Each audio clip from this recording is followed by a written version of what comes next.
So welcome, Lauren, take it away.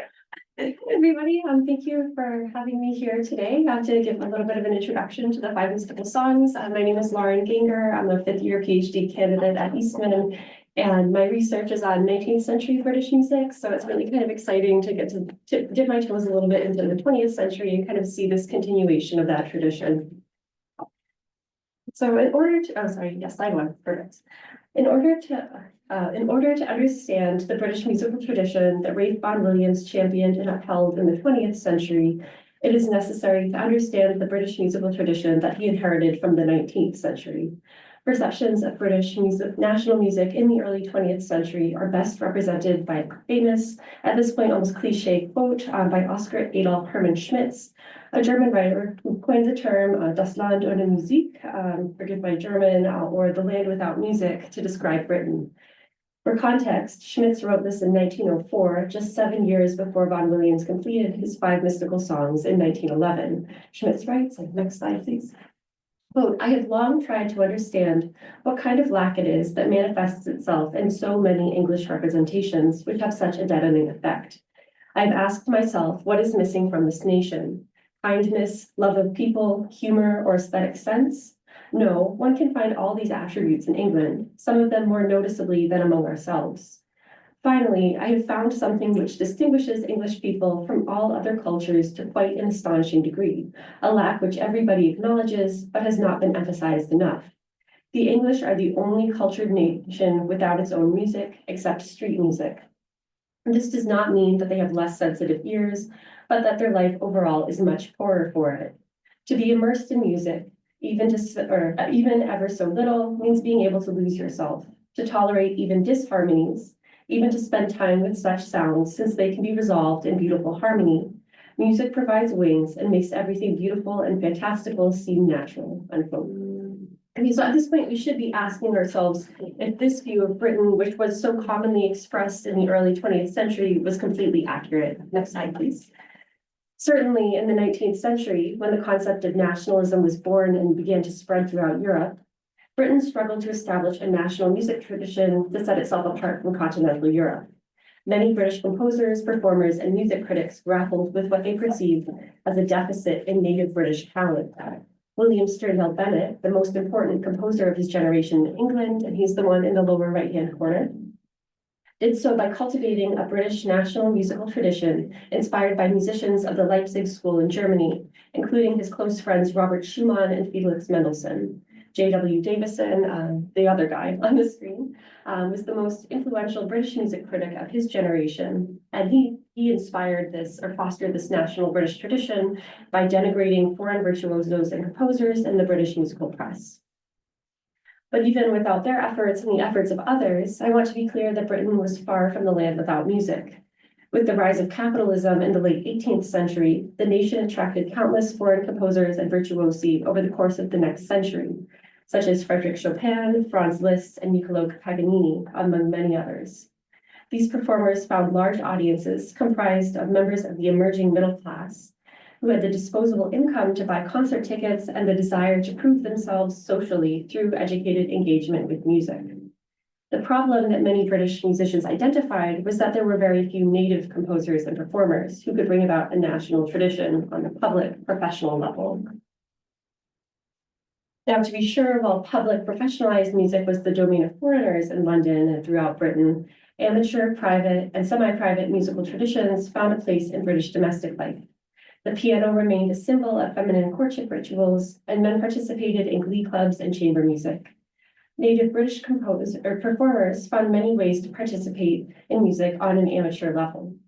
But it wasn't really until the late 19th and early 20th century that composers such as Edward Elgar, Ralph Vaughan Williams, and others helped to establish a native British music tradition that was public, professional, and viewed as a valid response to the native German, Italian, and French traditions that thrived throughout the 19th century. Slide, please. The successful British movement to develop a native tradition has often been called the English musical Renaissance. British composers of the late 19th and early 20th centuries consciously detached from European traditions. This movement is most closely associated with the Royal College of Music, founded in 1882, were the most famous British musicians of the 20th century, such as Frank Bridge, Gustav Holst, and Ralph Vaughan Williams trained.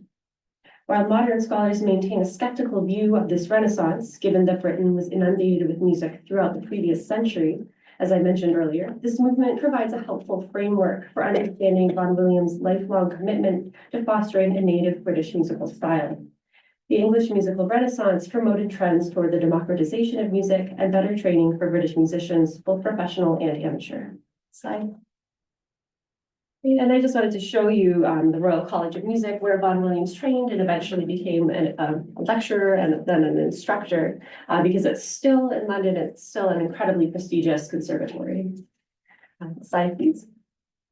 Vaughan Williams differs from many important composers of his generation and previous generations, in that he was not a famous child prodigy or a great instrumentalist in his adulthood. Despite his privileged upbringing and position in society, a consistent trend in his musical outlook is a somewhat democratic approach to music, as he tried to make his music accessible to large amateur audiences.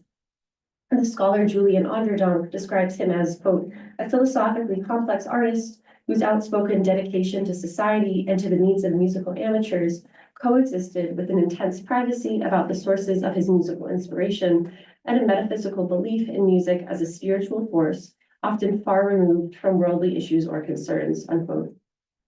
By the 1930s, he was a leading figure in British music, but he refused a knighthood and the Master of the King's Music post. So we can see there was always kind of a humility about his position in British society as a musician. Vaughan Williams came from a very privileged family with a long history of involvement in politically progressive causes.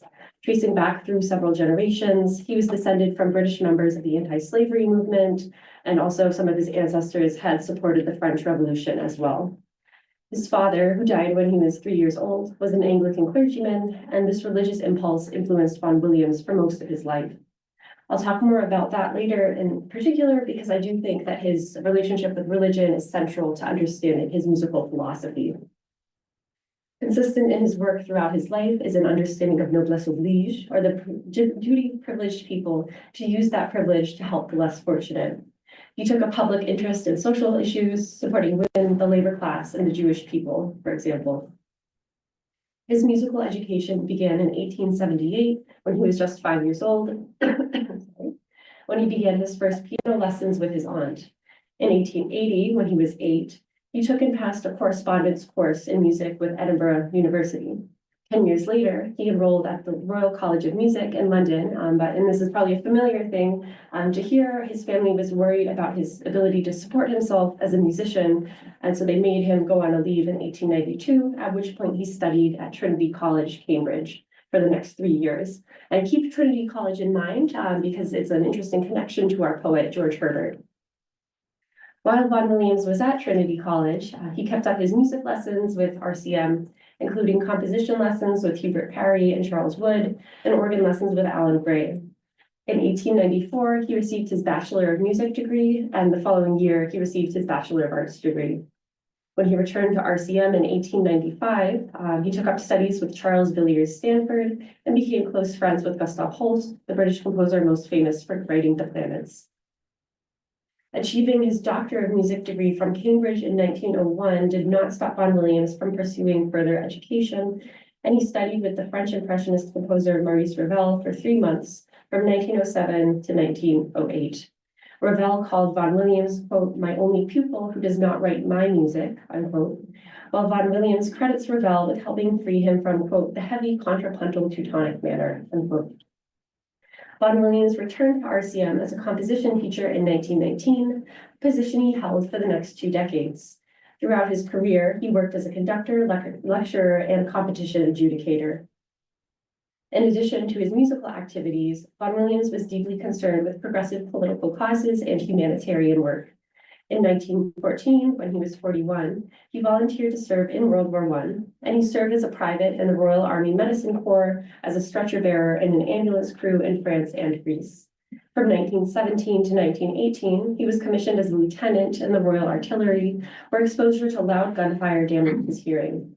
From 1918 to 1919, he served as the music director for the British First Army.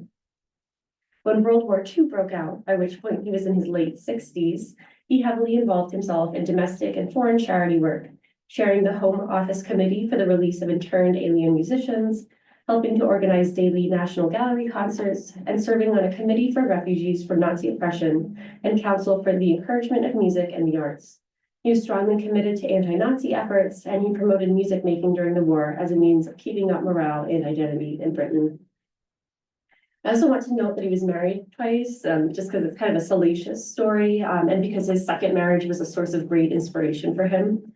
His first wife was Adeline Fisher, and his second was Ursula Wood. His relationship with Ursula began as a decade-long affair, as both of them were caring for his ailing first wife. She was a poet who is 4 decades younger than him, actually born 6 months before Five Mystical Songs premiered.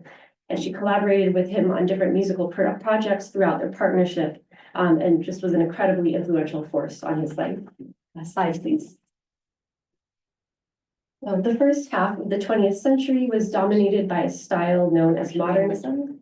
The Oxford Grove Encyclopedia defines modernism as a musical movement between the 1890s and the end of the Cold War that was, quote, characterized by an explicit reaction to established traditions. It was motivated by the self-conscious and assertive conviction that the historical moment in which artists, writers, and composers lived constituted a radical rupture with the past, thereby invalidating the aesthetic inheritance bequeathed by the late 18th and 19th centuries. For modernists, the concrete conditions of life were sufficiently novel to merit a distinctive response in the making of art, unquote. So we can think of modernism as being about an intentional break with inherited traditions from the 19th century, as artists felt that those traditions could no longer adequately represent the current zeitgeist. Modernism was not limited to music. It influenced every art form, including literature and the visual arts. Slide, please. So on the screen, you'll see in a second some examples of modernist artwork from around the time Vaughan Williams was writing his Five Mystical Songs. So you'll see in a moment in the middle a page from James Joyce's Ulysses, published in serial form beginning in 1918. And this is a stream of consciousness novel that follows Leopold Bloom on June 16th, 1904, as he avoids going home because he does not want to catch his wife with another man. I also have Pablo Picasso's Les Demoiselles d'Avignon in the lower right-hand corner, which was painted in 1906. It's a proto-cubist work depicting 5 nude prostitutes. And you can see from their angular, disjointed bodies that you would never mistake this for a photograph. It shatters kind of traditional artistic conventions like realism. And I also have Marcel Duchamp's 1917 Fountain, a controversial avant-garde work of the Dada school that features a urinal that the artist purchased at a hardware store. And this, I think, does a good job of demonstrating the modernist aversion to beauty for beauty's sake. So in music, composers like Arnold Schoenberg and Igor Stravinsky pushed against tonality as a way of expressing the kind of modernist artistic impulse. If we go to the next slide, there's a Schoenberg piano piece that we'll listen to a little snippet of, written in the same year that Vaughan Williams completed the Five Mystical Songs. So if we could just listen to the first minute and 27 seconds.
So from listening to that, you should be able to get kind of an idea of the standard modernist aesthetic in music. So it's very sterile. It's not exactly emotionless, but it's kind of a detached kind of emotionality, very differently from the kind of over-the-top passion that we would expect from a romantic musical aesthetic. Slide, please.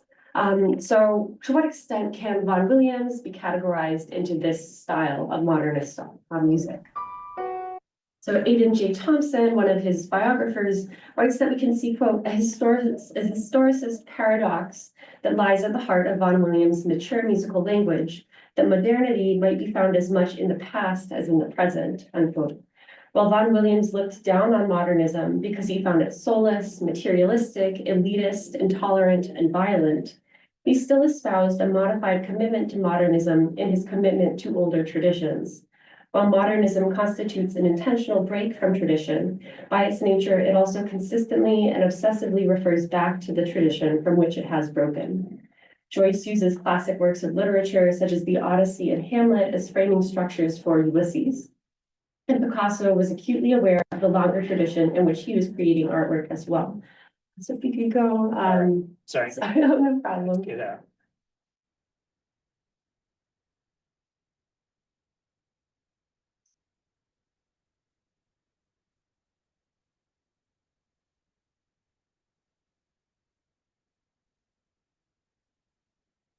One more? Yes, well, actually even two more is fine. So I just wanted to show, so on the left is Picasso's Las Meninas, which he painted in 1957, modernist work, and then on the right we have Velázquez Las Meninas from 1656.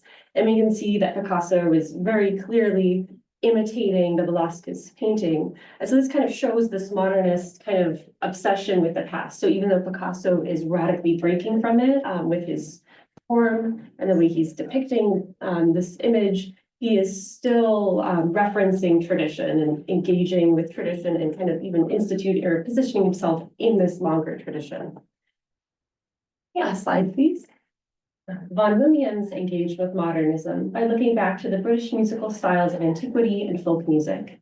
He denounced what he saw as a fear of beauty at the heart of the high modernist musical tradition, and he avoided modernist devices in his own composition. So it doesn't exactly have the same sound as someone like Schoenberg, who we just listened to, but still a modernist in his own right.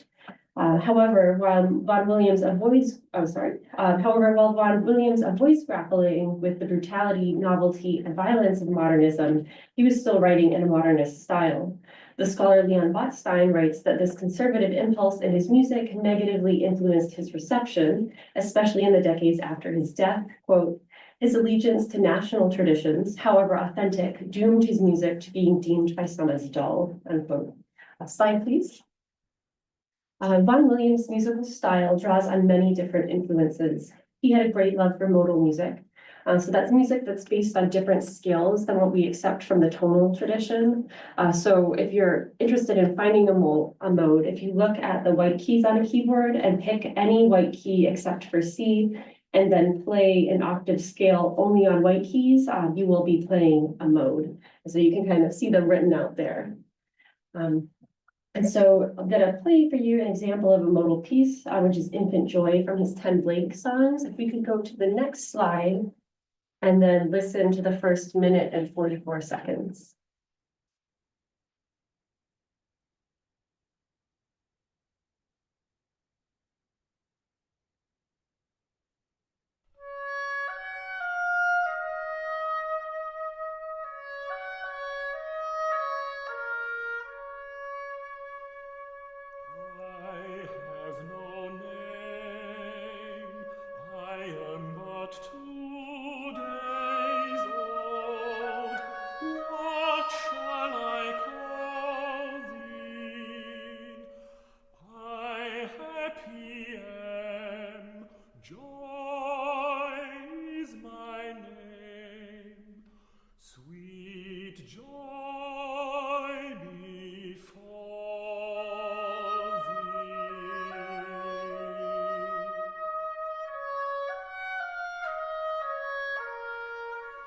Pretty joy, sweet joy.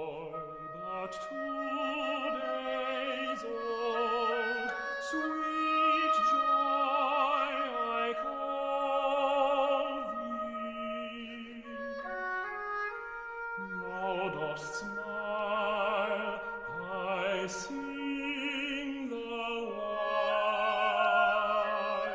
sweet joy befall thee.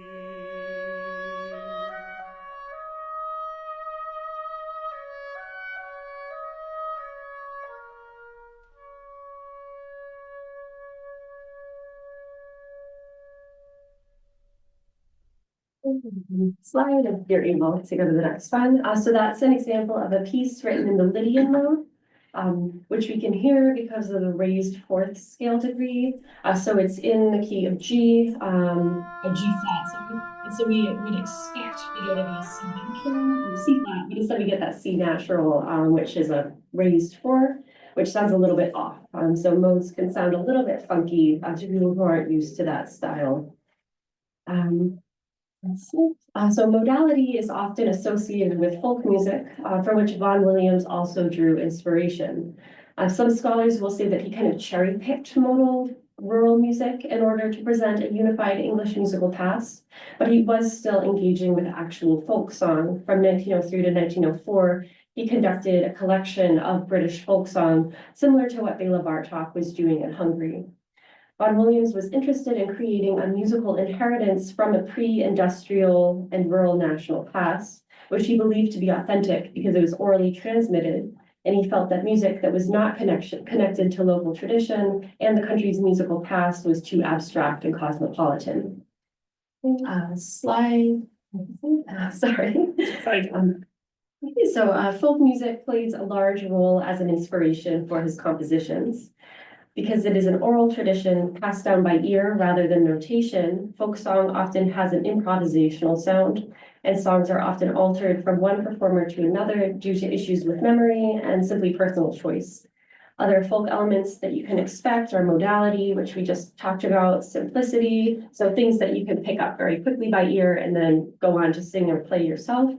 Strophic structure, which is when verses have the same melody but new words. And 4-bar phrases that follow typical patterns like AABA. So 4 bars that sound the same as the next 4 bars, then 4 bars that are different, and then 4 bars that go back to sounding like the first 4. So again, these kind of easy to memorize styles of music.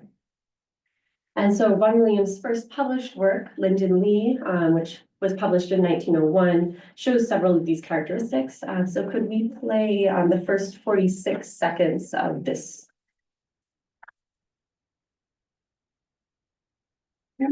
Okay.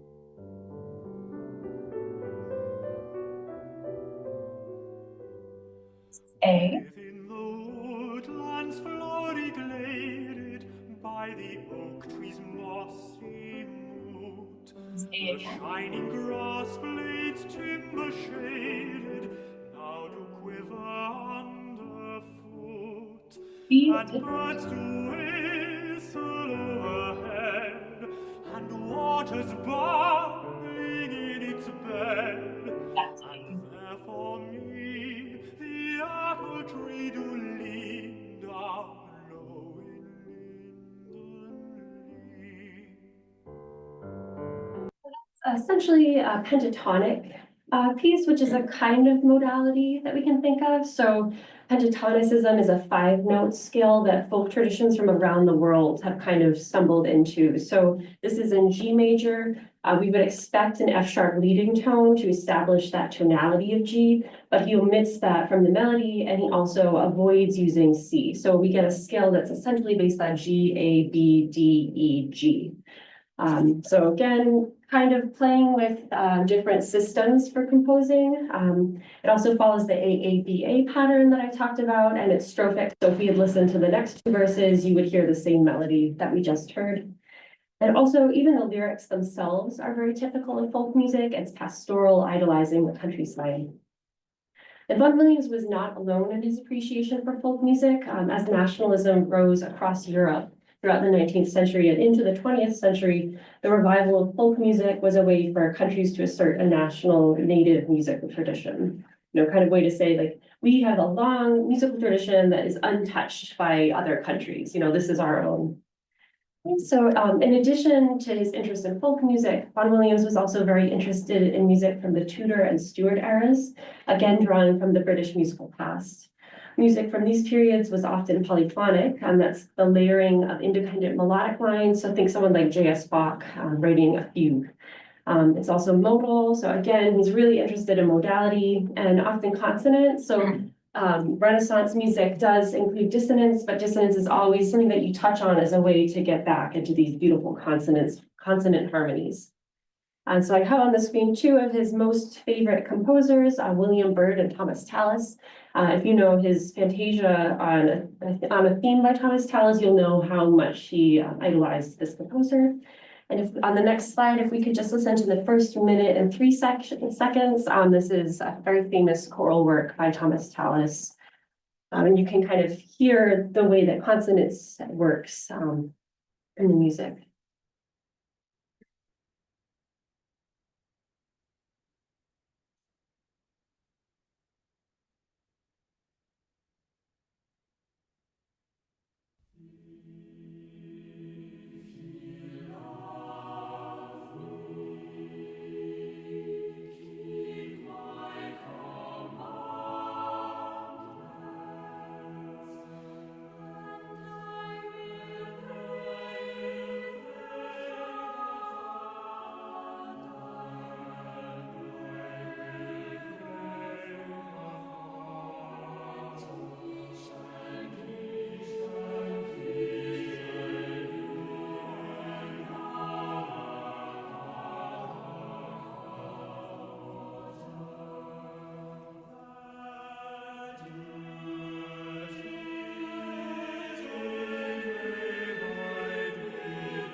From this,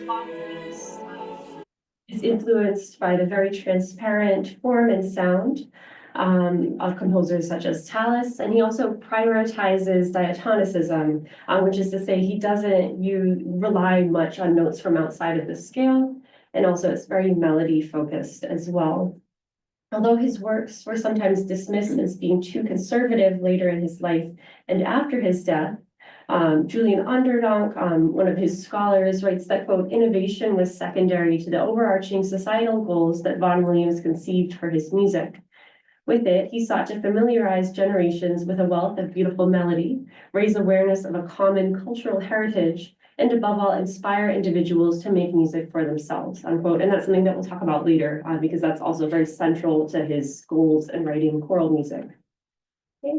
Okay, perfect. So in general, Vaughan Williams was received well by critics who saw great unrealized potential in him, especially prior to the World War. His music from this interwar period was characterized by arrangements of folk song and new works inspired by folk song, an austere, detached quality of folk-derived language. And he can kind of be seen as establishing a middle way between conservatism, late romanticism, and the overly radical avant-garde. Vaughan Williams was less a musical modernist than a progressive because his work synthesized the old and the new. Slide, please. So Vaughan Williams can be hard to classify as a composer and figure due to the contradictions that he espoused. He was an atheist and a political radical, but he worked closely with and had great respect for institutions such as the monarchy and the church.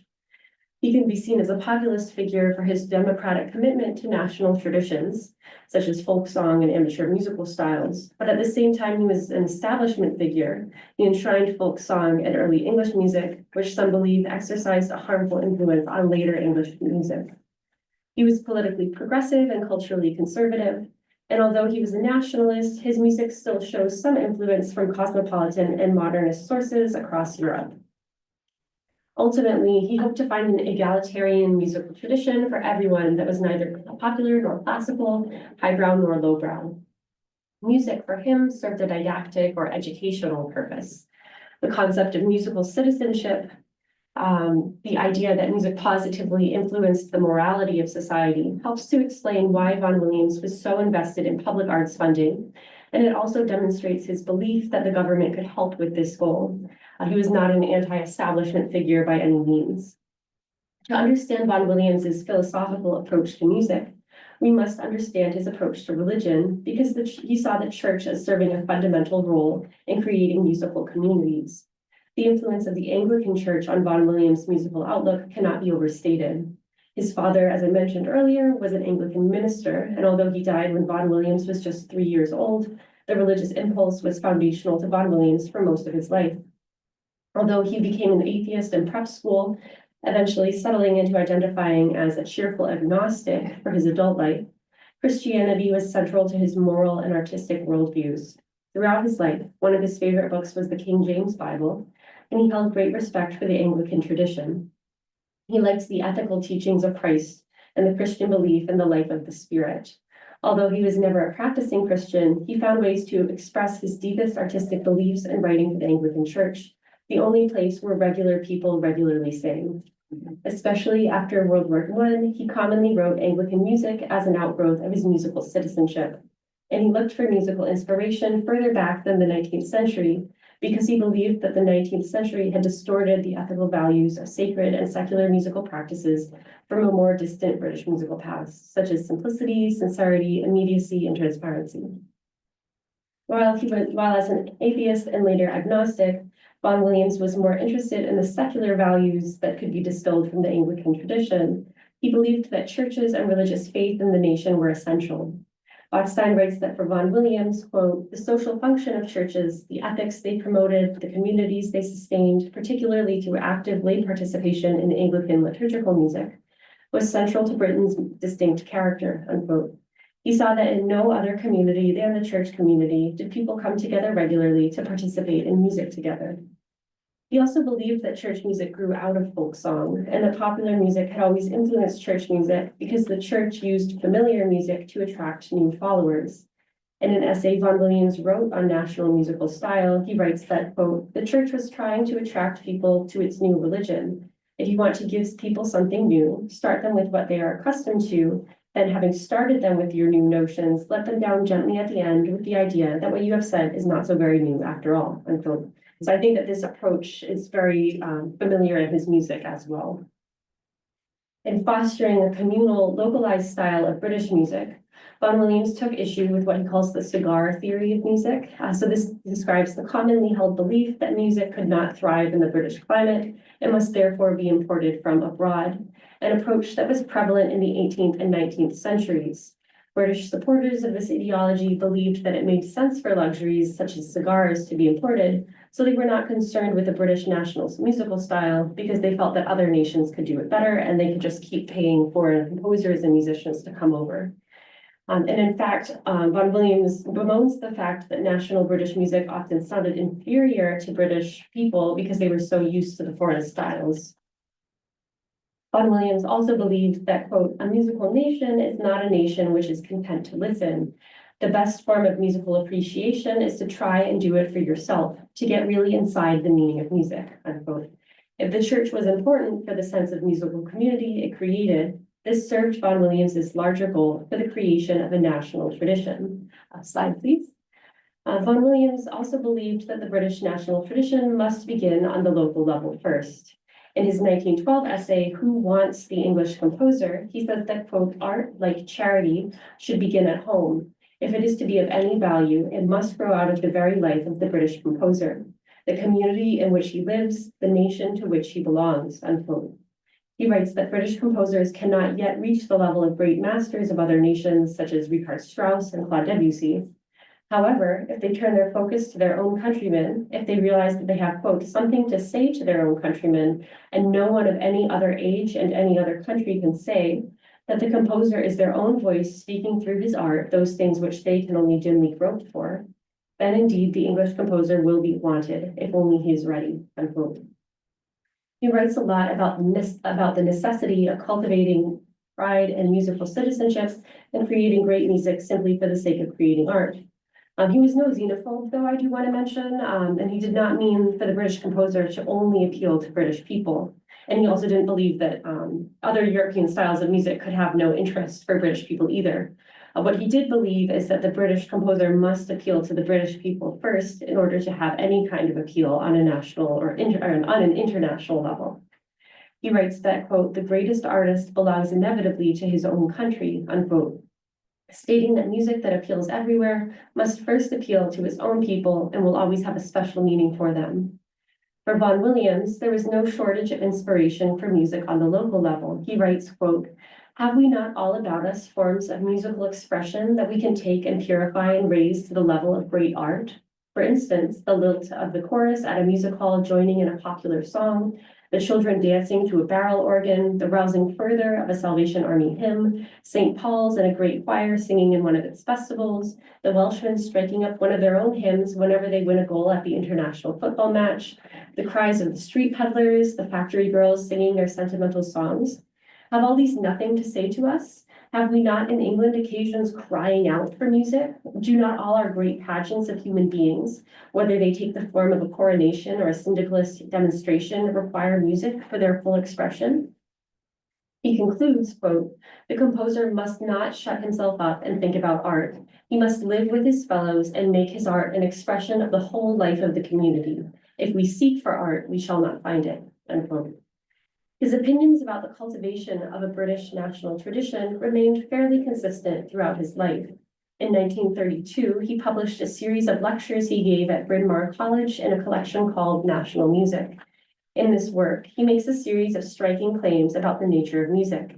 He argues that music is not a universal language, and that even someone like Johann Sebastian Bach, touted as a universal musician, was incredibly local in his own life, basing his musical style on local traditions such as German organ music and popular hymn tunes. Great composers start by writing for their own people, and this is what attracts greater appeal. Great art is the result of community and helps to foster community. Even composers who do not have a worldwide message to share can share a special message with their own people. Quote, "Many young composers make the mistake of imagining that they can be universal without at first having been local," unquote. And he also believes that the roots of a nation's art must be planted in their own soil. I also want to mention that Vaughan Williams saw a fundamental connection between beauty and goodness. For him, beauty itself possessed an ethical quality, and this is very apparent in his approach to composing music as well. Slide, please. So while the name George Herbert, our poet from today, might not be familiar to you, he was an incredibly influential poet of the Renaissance, exercising as great an influence as his contemporary poet, John Donne. Herbert influenced such famous poets as Ralph Waldo Emerson, Emily Dickinson, T.S. Eliot, and Robert Frost. The Poetry Foundation describes him as, quote, "a pivotal figure, enormously popular, deeply and broadly influential, and arguably the most skillful and important British devotional lyricist of his or any other time," unquote. Herbert was a British poet and Anglican priest. He was born in Wales, but spent most of his life and schooling in England. He was a member of the Parliament of England from 1624 to the death of King James I in 1625, at which point he became a priest until his death from consumption, aged 39. Biographies of Herbert, beginning with one written by his close friend, Nicholas Ferrar, not long after his death, have framed his life carefully to highlight his Christian faith and service to the church. Ferrar writes that Herbert's, quote, "obedience and conformity to the church and the discipline thereof was singularly remarkable, while his faithful discharge of service at God's altar made him justly companion to the primitive saints and a pattern or more for the age he lived in," unquote. His biographers have also made connections between his religious life and the content of his poetry. This served a propagandist function to a certain extent, as Herbert was viewed as a safe figure to promote as a model of religious devotion. As you probably know, the 17th century, and honestly, a lot of different centuries, have been very turbulent times for the Christian church. So in 1633, the year that Herbert dies, that's the year that Galileo Galilei is put on trial for promoting the scientific theory of heliocentrism. So there is a lot of political and religious tension in this period, and Herbert is kind of a safe middle ground to navigate that. So like Vaughan Williams, Herbert came from a privileged background. His father, who also died when he was 3, a lot of kind of weird connections between Vaughan Williams and George Herbert, was a member of Parliament. And his mother, who raised and educated him and his 9 siblings, was a very strong woman by all accounts. And from a young age, Herbert wrote and dedicated poetry to her. The Temple, his most famous work, is filled with poetic images of motherly love. When she died, John Donne wrote and delivered her eulogy. And when the family moved to London, Herbert attended Westminster School, a prestigious grammar school where he received a classical education. In 1609, he attended Trinity College at Cambridge, an institution he was affiliated with for the next 2 decades. And if you remember, Trinity College, Cambridge is where Vaughan Williams studied as well. Herbert received his bachelor's and master's degrees from Trinity, eventually becoming the college's orator, a position that gave him a certain degree of political influence. He was in a position to urge the monarchy not to go to war in Spain, for example. But while he had this little political power, his financial situation at Cambridge was not ideal, and he also suffered from health problems for most of his life. He depicts the latter as spiritual afflictions in his poetry. In 1618, he decided to join the clergy, which precluded him from continuing indefinitely as a member of Parliament, but was necessary for him to remain at Cambridge. Officials at the university were required to take holy orders, reflecting the institution's original function, which was, of course, to train clergymen. Herbert seems to have been influenced in this decision by his friend, Sir Francis Bacon, whose fall from grace at court for accepting bribes influenced Herbert's own views on power as well. Herbert was ordained as a deacon in 1624 and as a priest in 1630, at which point he served as the priest of Bemerton Parish for the final 3 years of his life. Slide, please. So Herbert wrote poetry in English and Latin, the latter reflecting his classical education. He often used his poetry as a form of social discourse, not simply a form of devotion. His poetry is public and didactic in character, not just introspective and meditative. And so I think it's interesting too, his poetry being public and educational serves a similar purpose to Vaughan Williams's music, where they both saw kind of larger educational goal for their art. Herbert's Latin poetry is especially metaphysical, using compression that is expressing great truths in as few words as possible, paradox, wordplay, and climactic moments of understated surprise. Metaphysical poetry is a school of the 17th century that relies on poetic conceits or extended metaphors and highlights spoken rather than lyrical qualities in his writing. So on the next slide, I'm going to show some examples of concrete poetry for which he was known that show his usual experimental but always passionate, searching, and elegant style. So in a moment, we'll see 2 pages. So on the right, we see the altar. It's a little bit hidden by the Zoom screen, but I hope you can kind of see that it's shaped like an altar is. And then I think Easter wings is really cool because it's shaped like an angel's wings. And it's also printed sideways, which I think is interesting as well. You can see on the page here, like the rest of the pages are the way you would normally expect this kind of horizontal type. But it's vertical, and also the way it's the form works when the poet is feeling lowest, that's when the text is shortest. And then it grows big again as he talks about God's grace on him. So very interesting use of form for sure. Slide, please. So Herbert is also associated with mysticism, or the spiritual belief and direct personal experience with the divine. This kind of religious experience welcomes deep connections with higher powers beyond the rational. In the Christian tradition, mysticism involves deep personal communion with God through prayerful meditation on and contemplation of God's essence, Christ's passion, and saintly visions. In doing so, the soul reaches ecstatic union with God in a spiritual marriage. Saints and other figures speak of visions, divine encounters, and spiritual ecstasy in this tradition. Slide, please. So I just want to show you another very famous 17th century piece of artwork that depicts this mystical bent in Christianity. It's the Ecstasy of Saint Teresa, which the Italian sculptor Bernini completed in 1652.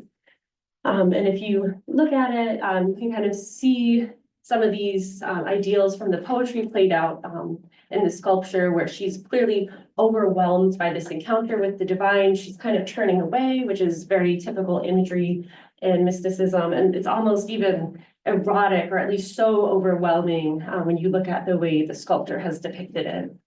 And she's very overwhelmed. Slide, please. So the poetry of Herbert's that Vaughan Williams uses for the 5 mystical songs includes typical spiritual and religious themes, particularly inner devotion and longing for divine connection. Love Bade Me Welcome, one of the poems Vaughan Williams chose, is a perfect example of mystical poetry. In this poem, the soul encounters divine love but feels unworthy of it, ultimately depicting a journey toward spiritual redemption, drawn back from the divine, as I mentioned, as a common mystical theme. And if you follow the British royal family, you might recognize Herbert's poetry from a setting by Judith Weir, who served as Master of the King's Music from 2014 to 2024. In 1997, she set 3 of Herbert's poems as short choral works, including Love Bade Me Welcome. She writes that, quote, the formal care with which Herbert laid out his words on the page was important to the organization of the music, unquote. So if we could just listen to the first 1 minute and 15 seconds of the next slide. I think it's nice to hear another composer's interpretation of the same poem that Vaughan Williams said.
So it's just a short, bit of music, same poem that we're going to hear later today in the Vaughan Williams. So maybe you can compare those two as you listen later today. So slide, please. Hugh Cobb, who edited a collection of Vaughan Williams's letters, writes that Vaughan Williams does not give much insight into his personal life or process in the letters, only discussing his music with his closest friends. So, for example, in the letters, he only mentions the 5 mystical songs one time, on July 8th, 1911, when he lets his friend, the composer and organist Ernest Farrar, know that the work was published by Stainer and Bell. However, Vaughan Williams's 1920 essay, The Letter and the Spirit, gives a little bit more clues into the meaning behind the work, even though he does not mention it by name. He argues that art reveals the spiritual beyond sense and knowledge. This aesthetic stance is certainly present in the 5 mystical songs, which deal very intimately with spiritual themes. What we do know is that the 5 mystical songs premiered on September 14th, 1911 at the Three Choirs Festival in Worcester, England. This festival actually still exists, having celebrated its 300-year anniversary in 2015. And it has long been a festival that highlights the works of many of Britain's greatest composers. Slide, please. So in 1729, the festival was described as, quote, a fortuitous and friendly proposal between a few lovers of harmony and brethren of the correspondent choirs to commence an anniversary visit to be kept in turn, which voluntary instance of friendship and fraternity was quickly strengthened by social compact, and afterwards being blessed and sanctioned by a charity collection with the word of exhortation added to confirm the whole, it is arrived to the figure and estimation as ye see this day. Upon these grounds it commenced, and upon these let our brotherly love continue, unquote. So from this description, I think it should be clear why Vaughan Williams would have been attracted to this festival even beyond its prestige. Vaughan Williams had a special affinity for choral music because he saw it as the most perfect democratic art form. Vaughan Williams's early career and growing reputation through performances at major festivals, competition festivals directed at the working class, show his desire to improve musical standards within the local community.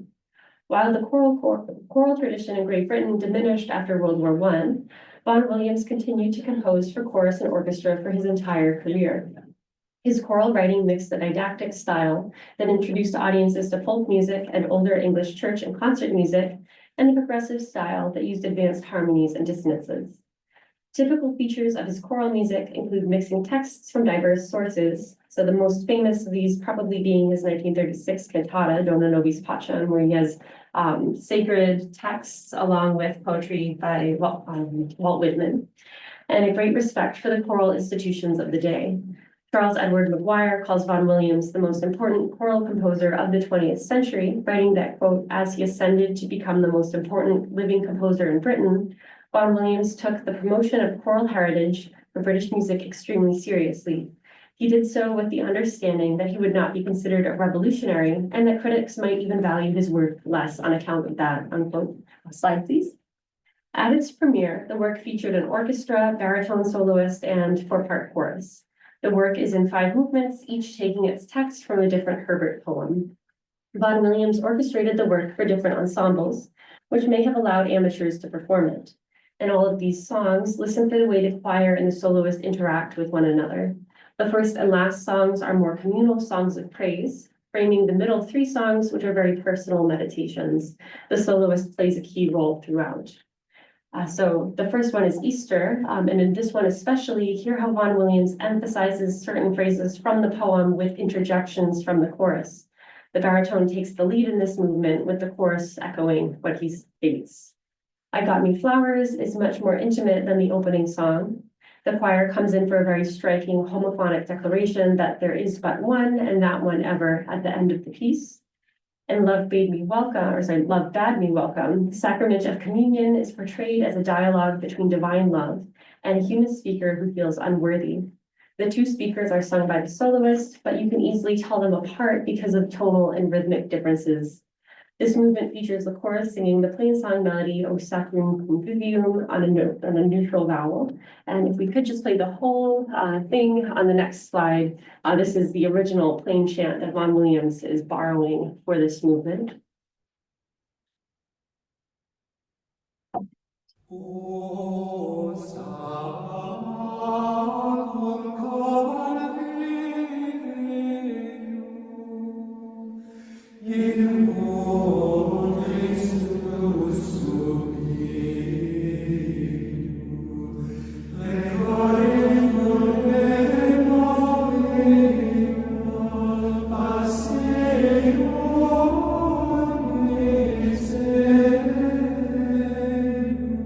eius, mens in pleno gratia, et future gloriae, nobis Deus